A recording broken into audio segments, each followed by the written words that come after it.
All right, week 18, Buffalo versus Miami. So Buffalo is favored to win, and they have to win to make the playoffs.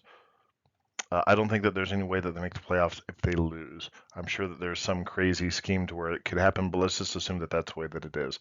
The model is mixed in this case.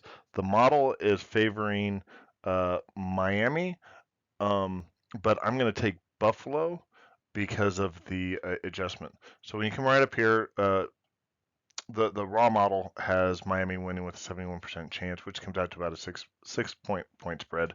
When you come over here to the raw numbers, you see that 32 to 23 is just again going by the raw numbers. When you do the Bayesian adjustment, again, sometimes I take this, sometimes I don't. What this is saying is the model has been underestimating uh, Buffalo, and it's been overestimating Miami. Okay, and so when it does that adjustment, it comes back and says, yeah, Buffalo should be able to win by about 3, which matches up with what the line has. Quite frankly, the other thing that comes into this is I'm not sure Miami has a whole lot of incentive to play. I know that they got banged up in their last game, and they're already in the playoffs. So why would you really make a strong effort to play your banged up starters when you need them for that next week. So that's part of what goes into that calculus as well. So when I come over here by the numbers, so some of the things is it's showing that I think the biggest difference by the numbers here is that the model is saying that Miami should have a big rushing game. And I'm not sure that that's going to be true. I'm guessing that they're going to have to give some of their the running back, that is such a physical position. Meanwhile, Buffalo is going to have to come out and be very physical as well. Let's come over here to the right. So Miami is, for a while there, they have been doing a good job of protecting their quarterback, but those sacks are going up.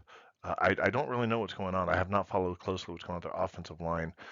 Both of these quarterbacks are having problems with not throwing interceptions as well. Looks as though they're doing a pretty good job. Both of them have, the fumbles. And then Miami is still an explosive team. You see that right there.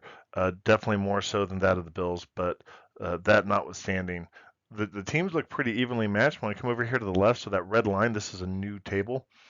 So this is actuals for their scoring. So this is showing the uh, Bills points per game scored versus points given up.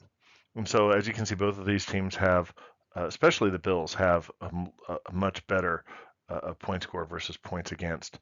The one thing I point out is one of the things that skews this a lot is you've got Miami with that big 70 point, but they've been looking pretty average. They also had a game to where their defense gave up 56 points as well. So that just kind of gives a little bit of perspective. But I think the bigger thing here is going to be the Bills want it. They need it. They've made some significant changes since they fired, I believe it was their offensive coordinator. And quite frankly, I think if they don't make the playoffs, they should be firing that entire coaching staff. The Bills should be coasting into the playoffs, not scratching to find a place. So if you like what you listen to, click like and subscribe. And if you got a question or comment, drop me a note. Thank you.